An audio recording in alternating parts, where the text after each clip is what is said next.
Bonjour mes chers amis abonnés et ceux qui me découvrent par YouTube, par les différents moyens d'avoir le lien, que ce soit par email envoyé ou bien sur Facebook. En tout cas, nous sommes à notre 25e vidéo, effectivement. Si vous êtes toujours là, c'est que vous voyez l'importance de ce que je partage.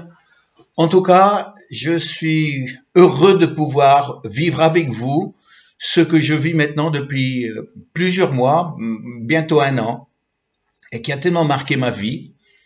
Et en ce moment même, quand je me mets à part dans la prière, toute cette réalité de cette nouvelle relation avec le Père, eh bien, pèse dans ces moments-là.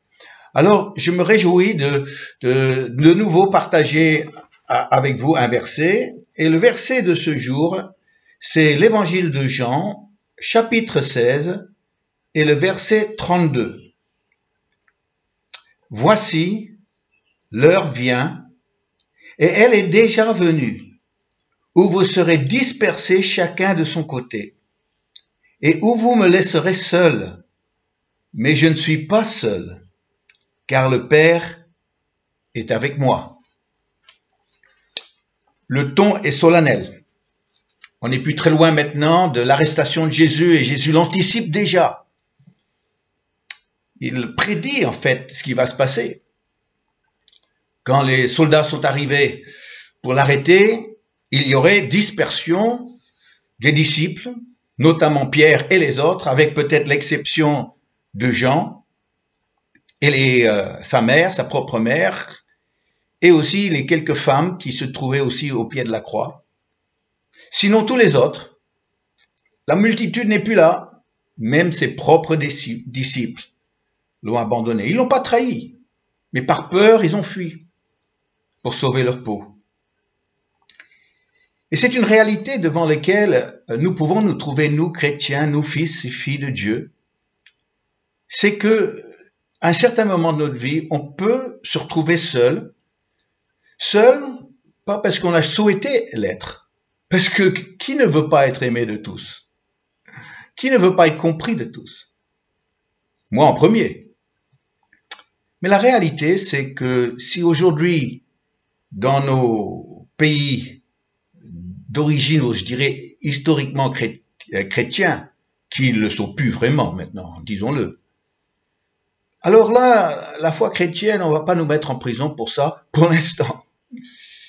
Mais la persécution vient autrement, plus subtilement. Elle vient sous forme de rejet, où les gens vous tournent le dos, ne répondent plus à vos emails, où les gens coupent un peu les ponts avec vous, où vous sentez cette froideur pendant les repas de famille, ou que dans le lieu de travail, on vous voit un peu comme marginal. Le mot peut-être même secte est utilisé parce que les gens bêtement, ils vont utiliser ce mot sans comprendre ce que cela signifie. En tout cas, c'est quelque chose qui doit être vécu par le chrétien, qui doit être accepté et traversé par le chrétien. C'est un moment crucial dans sa foi. Et c'est dans ces moments-là qu'il faut pouvoir dire à Jésus, je suis abandonné, je suis laissé seul, mais je ne suis pas seul. Le Père est avec moi.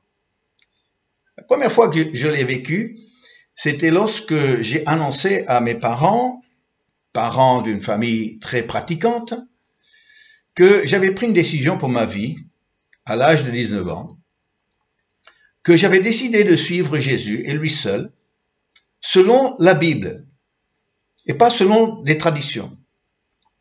Et que, en fonction de ça, je me suis fait baptiser par immersion. Cela a produit un véritable drame dans la famille. Et en fait, j'ai découvert une pression, mais une forte pression, telle que, comment est-ce que tu peux nous faire une telle chose? Comme si je le faisais contre eux. Eh bien là, j'ai appris ce que c'est de me retrouver seul. Mes frères et sœurs ne voulaient même pas comprendre. Et par la suite, je suis devenu pasteur. Déjà des années ont passé. Quand nous étions en famille, en visite en famille, on me posait aucune question sur non seulement ma foi, mais mon travail. Mon travail, c'était un travail de pasteur. On ne voulait pas le savoir. À un certain moment, j'ai été invité à prêcher dans la ville de Sydney dans une grande église. C'était un honneur pour moi. Je voulais partager cet honneur avec ma famille, alors je l'ai partagé autour d'un repas de famille. S'il y a quelqu'un qui voudrait venir avec moi, avec nous, Denise et moi, pour assister à cette réunion où je prêche, eh bien, ça me ferait très très plaisir. Eh bien, le froid. Franchement, j'avais l'impression d'avoir la peste. Donc, j'ai dû apprendre à vivre avec ça. C'était très inconfortable. Mais je l'ai accepté. Mais ce qui m'a permis de l'accepter, ma relation avec Dieu et ma décision de suivre Jésus, était sans faille. Et là, j'ai appris une certaine autonomie. Une autonomie qui ne dépend pas forcément de l'approbation des gens, qui ne dépend pas du fait qu'on voudrait être compris dans notre vécu, dans nos choix. Et que finalement, la chose la plus importante, c'est d'abord d'être respecté. Même si on n'est pas compris, même si les gens sont pas pour, d'être au moins dans la liberté de ses choix, d'être respecté.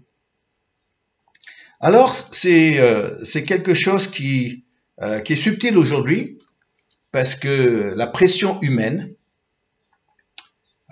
est quand même forte. Elle est quand même forte. C'est toute la réalité de se retrouver seul. La solitude, qui est un aspect de la vie chrétienne, un aspect de la vie avec le Père, qui est indispensable.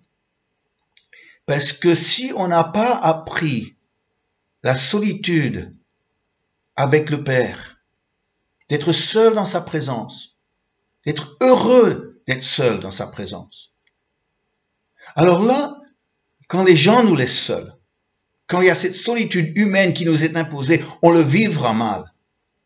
Parce qu'on ne sait pas, on n'a pas de ressources spirituelles dans notre propre vie pour pouvoir accepter la solitude et de voir ça comme un moment de richesse, plutôt que de vivre ça comme un abandon, comme un drame personnel.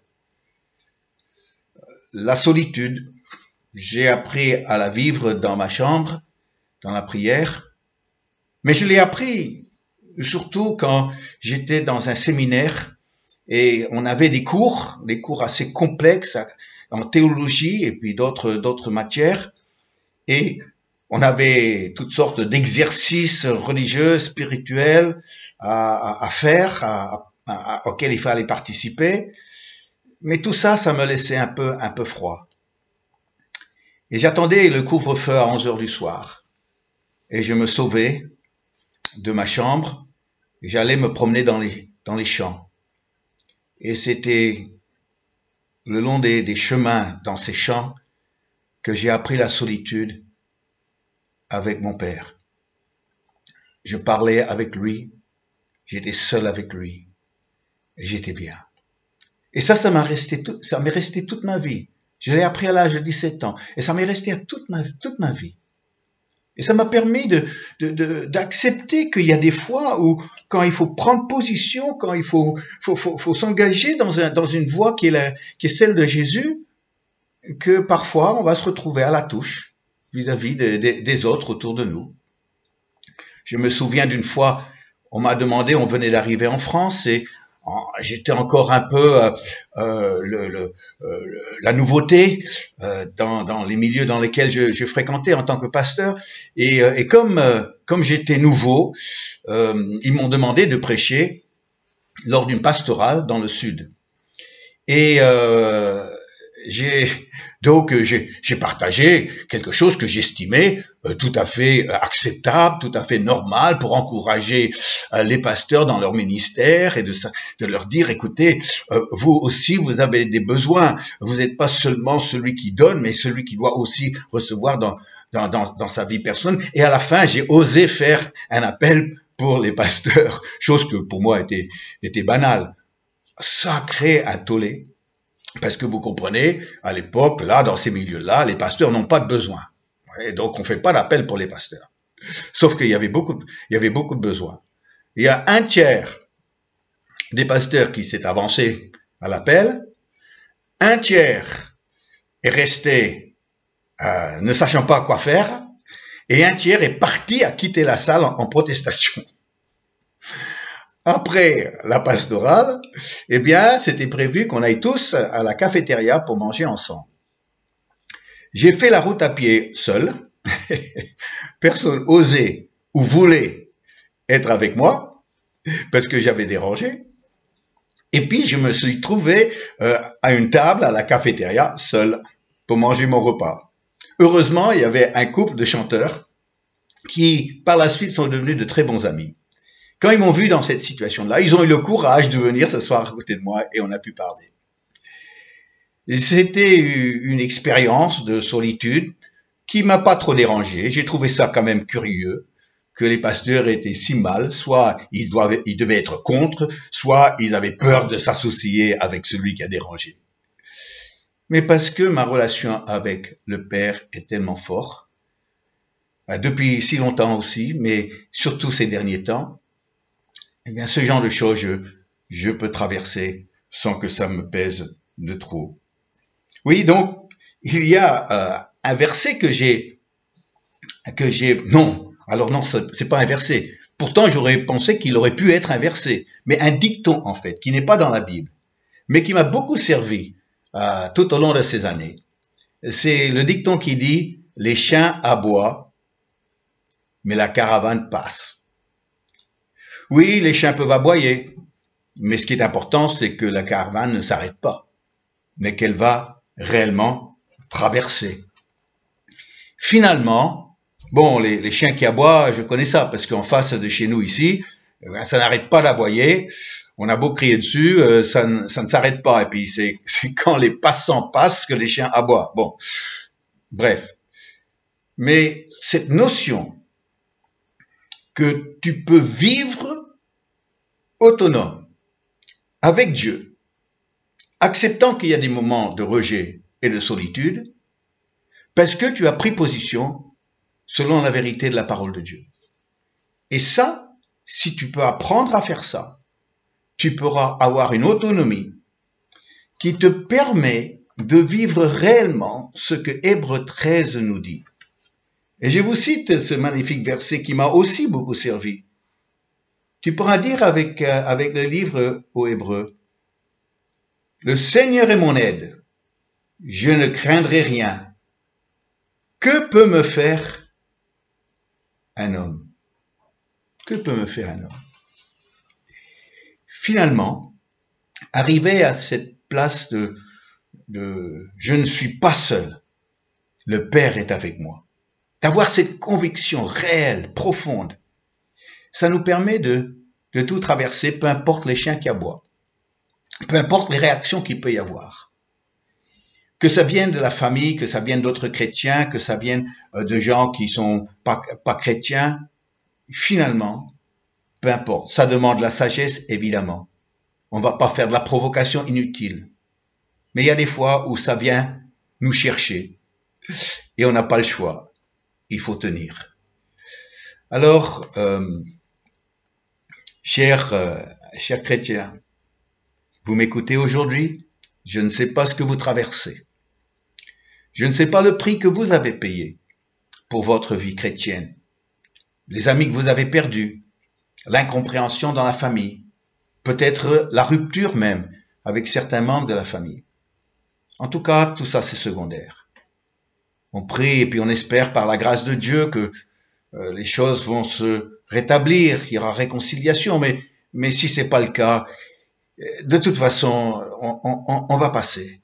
on avance, on doit tout traverser. Et on a à répondre à notre Père, qui lui ne nous abandonne jamais. Il est toujours avec nous. Alors, je ne sais pas ce que ça peut susciter chez vous, cette réflexion. En tout cas, j'aimerais prier avec vous maintenant, pour que votre cœur soit consolidé, réconforté. Si vous vivez des choses pénibles pour vous, mais quelque part, vous avez compris qu'il faut maintenant accepter et avancer. On va prier. Père, c'est une merveilleuse promesse que Jésus lui-même avait pleinement intégrée dans sa vie. Mais je ne suis pas seul. Le Père céleste est avec moi. Mon Père est avec moi. Le jour qu'on puisse dire ça, peu importe les circonstances, eh bien, à partir de ce moment-là, Seigneur, là nous pouvons tout traverser. On va reculer devant rien.